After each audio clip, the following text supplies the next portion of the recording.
we're here today to talk to you about an organics outreach program that we did here in Oakland, and our two organizations, mine more so with NCRA, with the Northern California Recycling Association, and Andrea with Cascadia, were a part of the outreach side of this campaign. So let's give a little bit of background. So you get the first two. Great. So last year, starting July 1st, 2015, big date for a lot of new changes that were happening in Oakland. Show of hands, anyone who lives in Oakland? All right, a couple folks. Nice, nice. So there were a lot of changes happening for the recycling and composting programs. What we're going to be focusing on for our presentation is about how these programs and services affected the multifamily properties. And when we mention multifamily properties, we're talking about apartments and condos that are 5 or more units or more in Oakland. And so with these anticipated changes that were happening of these new services, the city and many other groups brought on, Laura's NCRA's volunteer group and Cascadia Consulting Group to help respond to these anticipated requests for questions and assistance, and helping to really be the boots on the ground and talking to folks about what these changes look like. And so the way in which NCRA got involved in this program was to write a grant to the Altamont Education Advisory Board. And we secured some monies to assist in the outreach specifically to multifamily dwellings. And the reason why NCRA wanted to focus on that was we felt as though multifamily dwellings had gotten a bad rap for not being good recyclers, and in some cases that was warranted. And we had advocated for them to have access to the 3-bin system.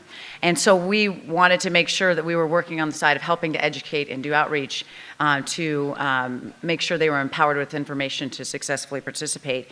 And it was kind of a little bit after the fact that we came to the Oakland Recycles coalition to say, hey, we've received these monies. We're very much interested in assisting. We know that there is 3,200, 3,300 apartment buildings in Oakland, and there is enough work for all of us to assist in this campaign. Yeah, so when we say the Oakland Recycles campaign, what does that look like? What does that mean? And so it's a bigger campaign that was led by the City of Oakland, the Haulers Waste Management of Alameda County. Actually, any folks from the City of Oakland here in the room? Wave your hands. Yay. I've got Wanda. See some other folks, great. Waste Management of Alameda County was also different integral. Any folks from Waste Management here? All right, we got Karen there, great. And then California Waste Solutions. And then also integrating many other partners, including Cascadia, NCRA, and all these other groups that Laura's gonna talk on in a minute, but wanting to make sure that the information of these services were warranted and also shared amongst the community in Oakland. And when we were committed to these services of what was actually being provided and all these new changes that are happening. Right. I'm interested, is there anybody from California Waste Solutions in the room? Yes. That would be great. Yeah. Great. So that compiles the coalition. And then obviously Cascadia and NCRA were involved in the outreach and education.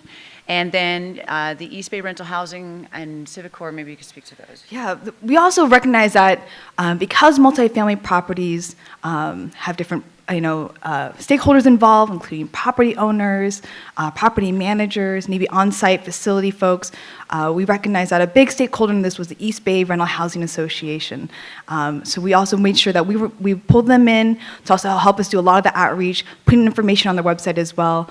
We also worked really closely with Civic Corps also as well to help get recycling caddies out there and also get the information out there to residents. But essentially, what Laura's team and Cascadia's team did, were really the boots on the ground, heart of the campaign, putting the face of what these changes actually look like and talking to folks. It's one thing to give somebody a pamphlet and say, hey, go do it, good luck. and I hear some laughs because, it's easier said than done, but really having that face of someone coming to your door or talking to you in person or talking to you on the phone to really explain what this actually looks like really makes a big difference. All right. And so what it actually, Cascadia's role in all of this is that twofold. One, we actually provide the technical assistance, meaning that we actually talk to property managers or property owners, either met them in person or talked to them on the phone. A lot of these requests came directly to the City of Oakland or to the haulers or directly to ourselves through hotlines, websites, request forms, requesting for actual help. So we'd go on site, we actually do full walkthroughs, we ensure that they had the right services in place, right size any containers, make any service changes with the haulers, and also provide them with some great signage if needed, or help them troubleshoot any issues that they may be having on their property. Basically, getting them right, set up right inside their building before we even do the outreach. And then once we felt like the building was doing a great job and they're ready for that next phase, our team also did the actual door-to-door outreach or presentations with residents. And so here's actually a photo of some of our team members. If anyone from Cascadia, can you guys raise your hand? Woo. So we called ourselves our Zero Waste Ambassadors. So they were a mixture of part-time employees and full-time employees out in the field. You can see our yellow vest here, which really helped us identify ourselves when we were out there, making us also look a lot more official when we were talking to folks. But these were team members who were either from Oakland or were very familiar with Oakland, oftentimes spoke a different language that was reflective of the community, and we're also just generally really excited to talk to people, right? These are folks who want to be out in the field and working directly with folks. All right, so to address kind of NCRA's role, we, as I mentioned before, secured the Altamont EAB grant, or Education Advisory Board grant, specifically to do door-to-door outreach. So Andrea mentioned that they also did trainings on site and things like that. We did not do as much of that. Really, our focus was specifically on talking to as many residents as we could. And we coordinated with weekend outreach teams of up to 20 paid volunteers. We tried going the strictly volunteers route and found that recruitment was difficult. It was kind of a big ask. It was 5 hours on a Saturday.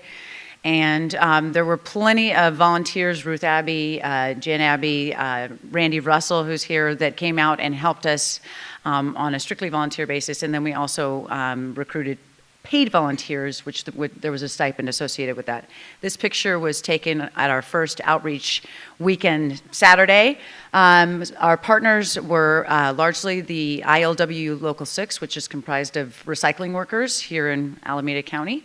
And they brought a quintessential role in that they were able to speak Spanish to the largely Spanish-speaking neighborhoods that we were visiting in East Oakland, and provided so much enthusiasm and excitement for the work and professionalism and experience, because they are the ones that are handling material day in, day out, so they know the importance of recycling right, sorting your materials.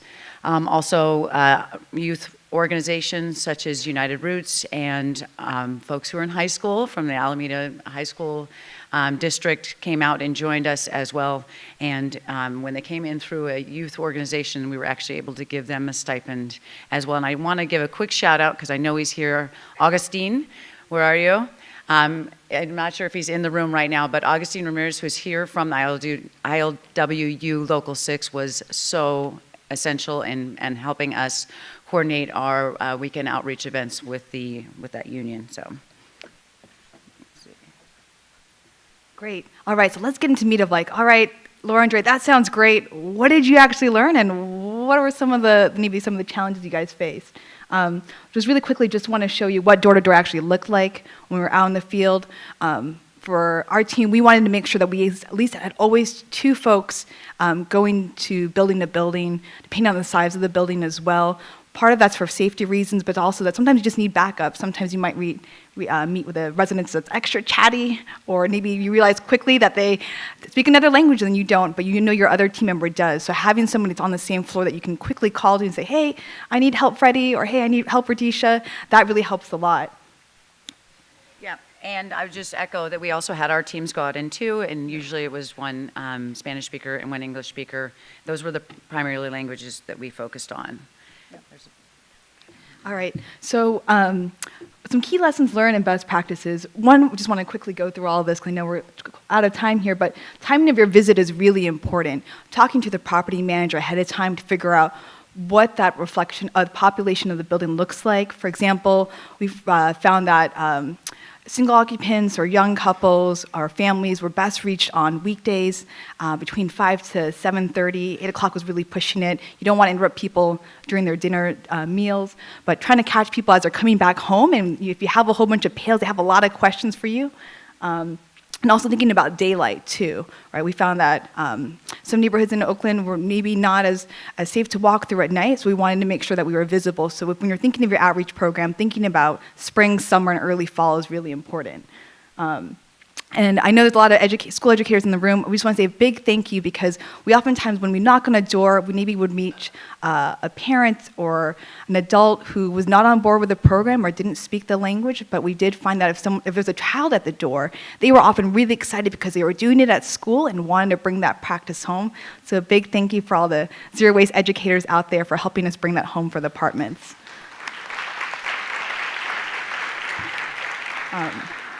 Yeah, we'll just kind of fly through the rest. And so some other things that are really important to make sure that you have in your building as well. Residents are also receptive if you have the following, making sure that your team members reflect the languages that are spoken in the building is really helpful. It's helpful to have that, once again, that conversation with a property manager ahead of time saying, hey, do you mostly have Cantonese or Mandarin or Vietnamese or Spanish speakers? Let's make sure we have team members that are going to be assigned to that building to do that outreach. And then, anytime you can come with free tools, right, always helps your talk a little bit nicer, and they're also more likely to open their door when you tell them you have something for free. And lastly, it seems simple, but notifying the residents ahead of time that you're coming, right? If there's any way that a property manager can post something in the lobby, send an email or a text saying, hey, there's going to be a team of volunteers coming through the building.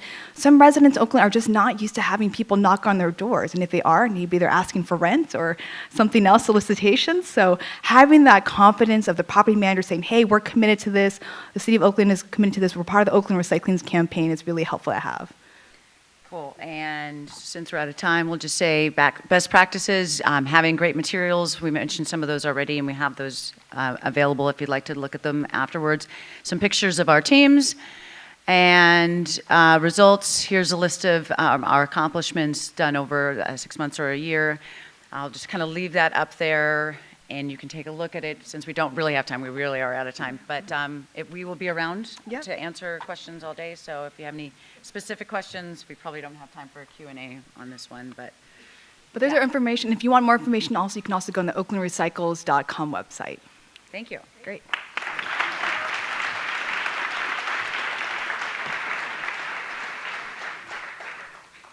Okay. Our next presentation also falls into a multifamily kind of gestalt, and that's Jessica Connolly. She's a recycling programs coordinator for multifamily dwellings at Marin Sanitary. I heard that whistle. She started her career at Recology San Mateo County and later at the Community Housing Partnership. She has served also on the NCRA board. This be a lesson to you all. We all have to do our time. And as previously, it was the co-chair of Zero Waste Youth Convergence coming up later this week. And she will present on multifamily dwelling compost pilot, measuring how outreach tools influence participation. Give it up for Jessica.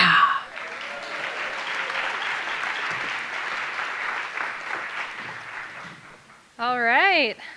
Thanks for the introduction, and it's an honor to finally speak at this event, having been here for, I think this is my 7th year. So, how outreach tools impact participation in multifamily dwellings. How does this thing work? Okay, so the background to the background.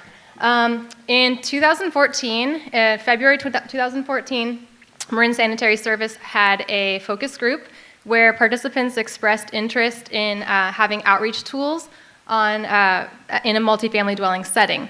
My position and others was created out of that focus group, And then also, we did a waste characterization study that was put on by Cal Recovery, and as most of us are aware, a large percentage of food scraps going to landfill, a large percentage of material going to the landfill is food scraps. And so 30% of that is we wanted to recover.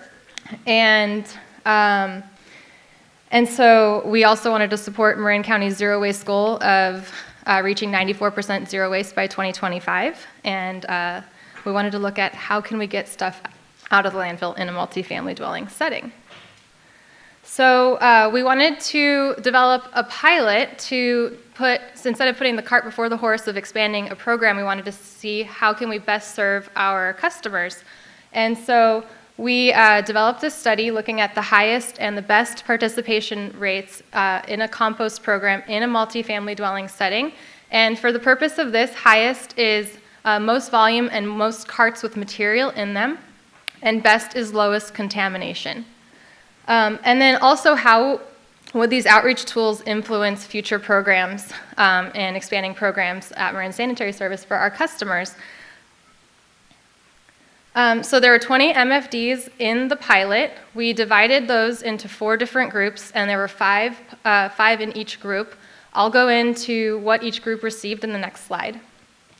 We provided one 32-gallon container per 4 units, and I know this is a lot of service for a multifamily dwelling, especially if it's focused on food scraps. But we wanted to keep the math justified. So a 16-unit building in the study received 4 32-gallon carts, and a 4-unit building would receive 1. And that helped it be volumetrically proportional through the study. And then the data was collected by one driver for 6 weeks. We trained him specifically on what we needed, and I'll get to that in a couple of slides. All right, so group 1 received a lot of material, everything that's pictured in the photograph. Group 1 received a kitchen pail, door-to-door outreach by the outreach staff in Spanish or in English, brochures and other paper pamphlets, which I've brought today to show you if you're curious on what we actually passed out, and then also a cart with signage. And if someone was not home when we went to their door, we left, as the bottom left photo suggests, we left it hung on their door with all of the information. Group 2 also received door-to-door education but did not receive a kitchen pail, received the similar outreach and educational materials. Instead of saying, we've given you a compost pail, we said, this is where you can buy a compost pail, and then also the cart with the sticker on it. And then group 3 did not receive door-to-door education, but we left material on their door and then also put signage on their cart outside. One thing to note before going into group 4 is that if someone was not at home in group 2, they ended up receiving the same level of outreach as group 3. And we kept track of how many people we spoke to, and we only spoke to 23% of people in group 2. So 77% of the people in group 2 got the same level of outreach as group 3, and that's kind of important for the results of our study, as you'll see in a minute. And then group 4 was essentially our control group. We only put a cart there with a sticker on it. This is the audit form that the driver used to collect the data. This is where we generated all the results from the study, so this is a very crucial piece of information. I filled out the top portion of how many carts were on site, the customer's information, etc., and the driver filled out how many carts had material in them, what % full each cart was, whether there was food scraps or yard waste in it, and what % breakdown that was. Also, if there was any contamination, and then any notable information in the notes section below. And here's a zoom in of that same form on the last page of what the carts looked like. He would even take pictures if a cart was empty. And then I could use the visuals to compare what cart he was talking about, what contamination there was. And so, like there's the contamination there, a plastic to-go container. And then this is what we used for generating the results of the study. Here's some pictures of some clean carts in the study.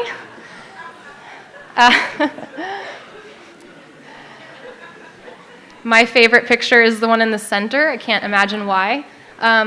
We did do this in February, and so people were putting out their Christmas trees. The driver did consider that cart more than 100% full. Also, in the first week of the compost pilot, someone composted their compost bucket. I don't know if they realized it was reusable. And then some samples of contamination, a Coke can and a paper to-go cup. We don't accept paper products lined with plastic in our program, so that's also considered contamination. All right, so the results. After 6 weeks of collecting data, we generated a massive spreadsheet. And if you're interested, I will email it to you if you want to see it. Group 1 had by far the highest participation rate in terms of carts with material in them per week. So out of the number of units and number of properties in that group, there were 11 carts, and on any given week, 10 out of 11 carts had material in them. That doesn't mean they were 100% full, but they had material in them. That's a significant drop to Group 2, which only had 5 out of 9 carts every week. Group 3 and Group 4 had about 50% of their carts had material in them each week.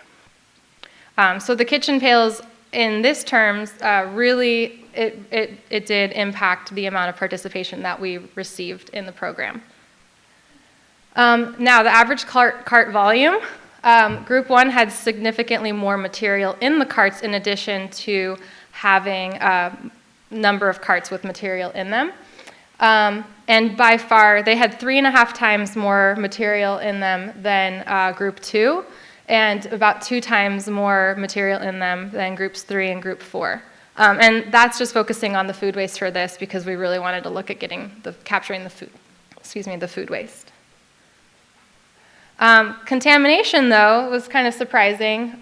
Compost pails did not suggest that it would keep contamination low.